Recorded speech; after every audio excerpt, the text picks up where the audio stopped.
tell you, they talk about the great sports talk shows in this nation. I hear a lot of people talk about Pete Franklin, who was a blithering blob of a slob who doesn't know his butt from second base. There's one guy in this country who can tell you, baby, his name is Ed Andelman. He's from Boston, Massachusetts. How you doing, Eddie? Well, fine, Mort. I just got to tell you one thing. You've made me very proud. I've spoiled my kids. I've given them cars, everything in the world. I've never impressed them. I'm here tonight on the Morton Downey Show, and they said you're a great pop. God bless you. Okay. Eddie, Eddie is a sports prognosticator supreme. So I'm going to ask you, sir, as the only guy I know who predicted that Boston would not win the World Series, and indeed the Dodgers would you tell me who is going to be the winner of the 1989 Super Bowl? That's easy. Eagles. Mort, How about Chicago Bears? Go ahead. I believe it's going to be the Cincinnati Bengals with Boomer Esiason. I think Boomer Esiason is the next great quarterback and leader in football. Boomer Esiason's next great quarterback and leader in football.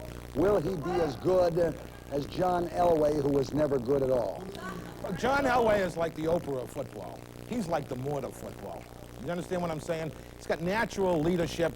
He's going to go out a winner, and I'm very excited that Cincinnati has a great chance to win this year. All right.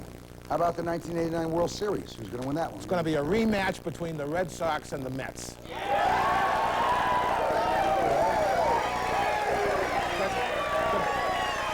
The greatest single World Series ever played. The greatest single World Series ever played. And at a time when the Mass General in Boston had lines around the block for people, because of Bill Buckner, to check themselves into intensive care. It was an experience I'll never forget. It was an unbelievable World Series, but I think there's going to be a rematch. All right, in hockey. In hockey. Let's go to hockey and basketball. First, let's go to hockey. Well, hockey's 1989 easy. Stanley Cup. Hockey's easy. Whatever team ends up with the players with the most teeth at the end of the year. The most teeth at the end of the year usually wins, or the most French-Canadian names. Edmonton, of course, will not repeat, even though they've got a good team. Mort, I refuse to discuss a Canadian alien hockey game that's played by third-grade dropouts from Canada. I do not accept hockey as a sport. And I don't see what's so great about Gretzky. I mean, basketball started happening in the 90s and in the year 2000. Basketball, the game of the street people, the game of the big cities, is now becoming the game of the world.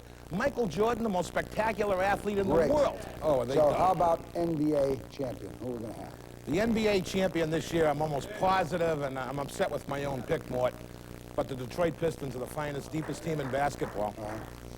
Right now, I'm going to tell you who I think is going to win the Super Bowl. I think it's going to be the Chicago Bears. Okay. World Series, I think, will be the Boston Red Sox. And I'm going to agree with you on the NBA champion Detroit Pistons, but I've got a surprise for you. New York Knicks are playing one. Now, tell me about the major trades in each sport. Well, I think basketball, football, baseball. Well, I think what's going to be different in sports this year is not the trading, Mort. I think you're going to finally see a rebellion of the sports fan.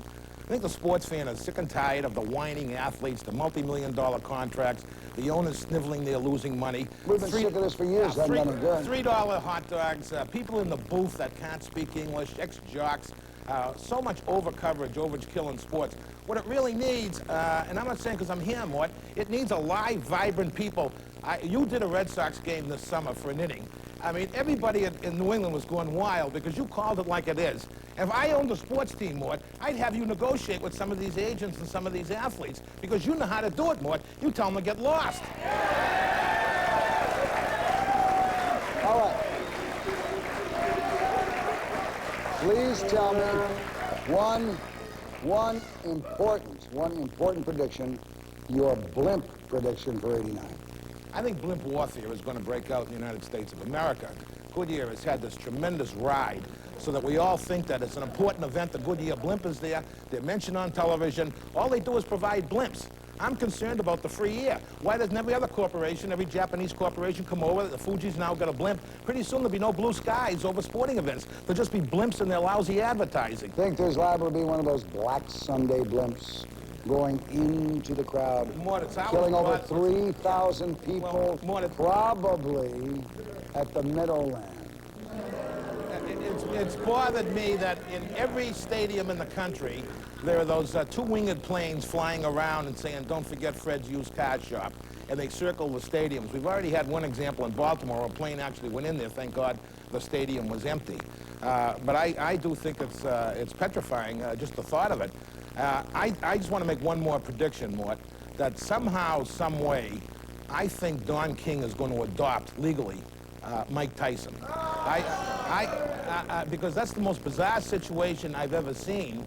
And what it is, it's like the Moonies. He's got control of the heavyweight champion of the world. Unfortunately, I think because he has control, poor Mike Tyson, who would have been the greatest heavyweight of all time, is probably going to be out of the sport within 2 years. Boy, I tell you, it is a sin, Mort, that somebody, and you talked about drugs before, I'm sick and tired of these athletes getting second, third, and fourth, and fifth, and eighth chances. I think everybody's made mistakes in their life. I know I've made plenty. I think you have too, never Mort. made any. But the fact of the matter is that once there's one, from high school on, once there's one drug problem, the sport must ban these athletes for life. Forever. So we'll have some. Forever. We'll have some heroes to LT look ought to at. be gone, even though he's a great player. Right on. History. Eddie Andelman, you're a great pal. I want you to